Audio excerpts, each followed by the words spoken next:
Sí, sí. A la Francisco. Sí. Y llorar también a la Francisco. Y como siempre le prometí a la Virgen, y ya está preparado el lugar, quiero ser enterrado en Santa María Mayor. Ah, sí. Sí. Porque es mi gran devoción, muy gran devoción. Siempre va antes del viaje, Y después antes, ya del cuando viaje. venía, ¿no? Siempre vaya los domingos a la mañana, que estaba en Roma, me iba un rato allí. No sé, hay una ligación muy grande.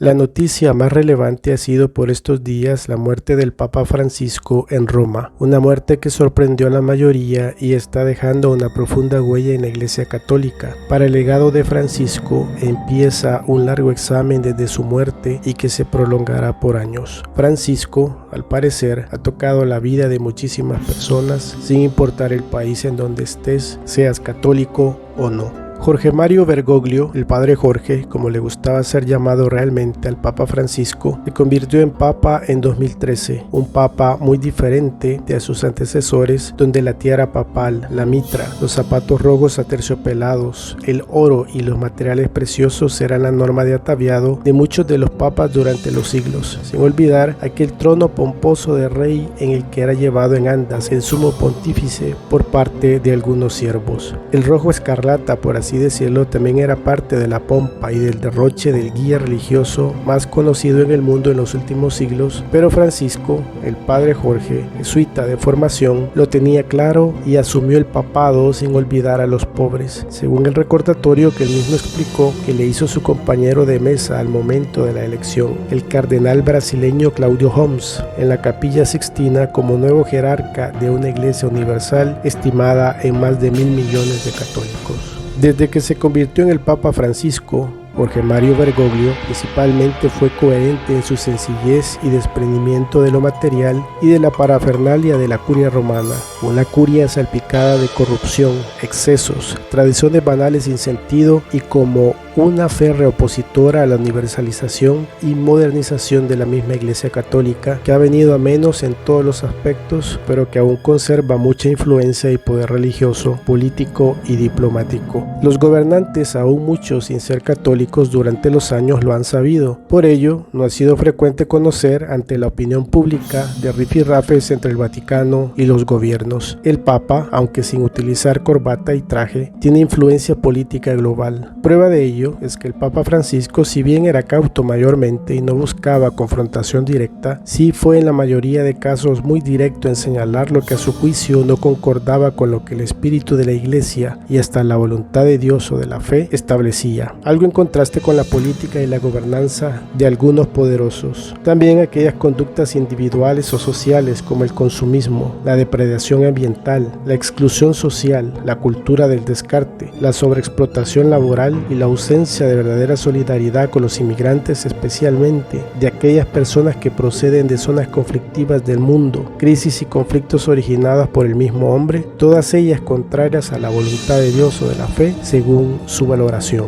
Esto y otras posiciones más le generaron al Papa Francisco adversarios muy poderosos afuera de los muros vaticanos, y es que el Papa Francisco no estaba alineado con las filosofías y políticas de algunos gobernantes, regímenes autoritarios y grandes corporaciones. Dentro del Vaticano, Francisco se enfrentó a la curia romana, es decir, al gobierno de la Iglesia, especialmente por el manejo de las finanzas vaticanas y el temor de algunos purpurados a la pérdida de poder y privilegios dentro y fuera de Roma. Repasemos algunas de las noticias relacionadas a estos dos aspectos durante su pontificado. La curia romana, la pugna secreta por el poder.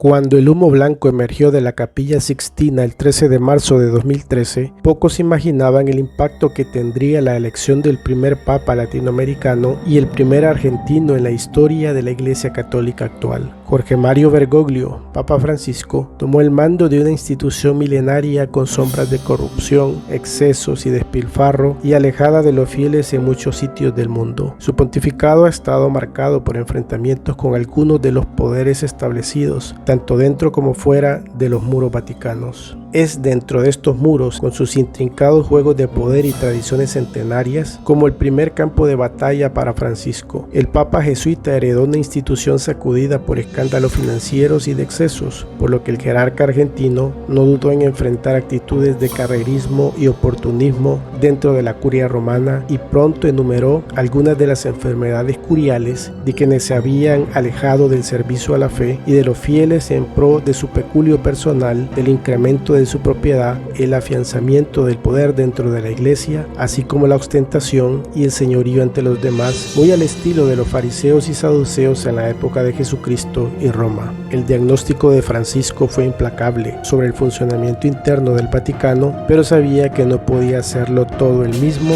ni a la velocidad con que le hubiera gustado. La reforma interna al Banco Vaticano se convirtió en uno de los campos de batalla del Papa Francisco. El Banco Vaticano seguía siendo una institución que le acechaban sombras espurias sobre su manejo. Corrían los tiempos del Papa Pablo VI, cuando nombró al aún polémico religioso, aunque ya fallecido, Paul Marcinkus como presidente del banco, y desde allí parece que la historia poco ha mejorado. Las dudas del Papa Juan Pablo I sobre el manejo opaco de la institución y la relación sobre su repentina muerte, 33 días después de haber asumido el papado, y la información que tenía sobre sus malos manejos, sigue causando especulaciones hasta este día. Luego, la aparente inacción de su sucesor, el Papa Juan Pablo II, en transparentar el banco a pesar de las señales que habían, las supuestas presiones y líos que le generó a Benedicto XVI, su intento de sanear el Banco Vaticano y que posiblemente fue una de las razones para su dimisión según algunos especialistas vaticanos, son parte de las sombras dentro del historial de esta entidad financiera hasta el día de hoy. Una institución que habría sido utilizada para enriquecer a algunos purpurados y laicos y no para las obras de la religión impulsadas por la Iglesia, su razón fundacional de ser. Enfrentándose a resistencias internas arraigadas durante décadas, Francisco nombró a expertos externos para auditar al banco y exigió transparencia en una institución históricamente opaca. Sus esfuerzos por transparentar las finanzas vaticanas chocaron con intereses poderosos internos y externos, revelando una lucha inicialmente silenciosa pero intensa por el control económico de la Santa Sede. Se estima que el Vaticano posee en activos cerca de 10.000 millones de dólares. La enorme y riesgosa tarea del Papa Francisco en este sentido no parece haber concluido. Posiblemente veremos una nueva gestión de control de su sucesor con lo que haga el banco de ahora en adelante.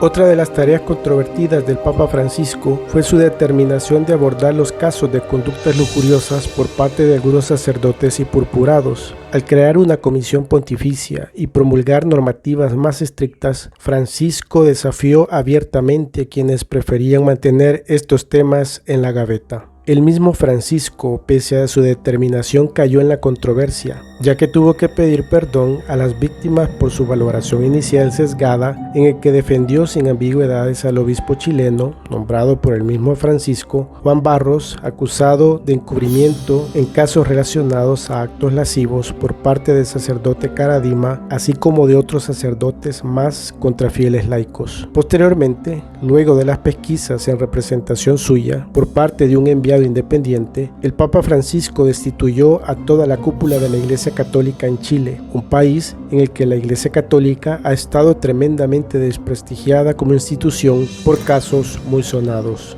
La determinación de Francisco alcanzó un punto álgido con la expulsión del sacerdocio del mismo Caradima, el anciano sacerdote de una zona de abolengo en el área metropolitana de Santiago de Chile. En Estados Unidos, el Papa Francisco destituyó en 2018 a uno de los cardenales más reconocidos de Norteamérica, el eminente Theodore McCarrick, ex arzobispo de la arquidiócesis de Washington D.C., luego de una nueva investigación más objetiva que determinó las conductas lascivas en las que había incurrido contra fieles laicos, así como con seminaristas y religiosos de menor jerarquía a las de él. El ex cardenal falleció anciano a los 95 años en abril de 2025.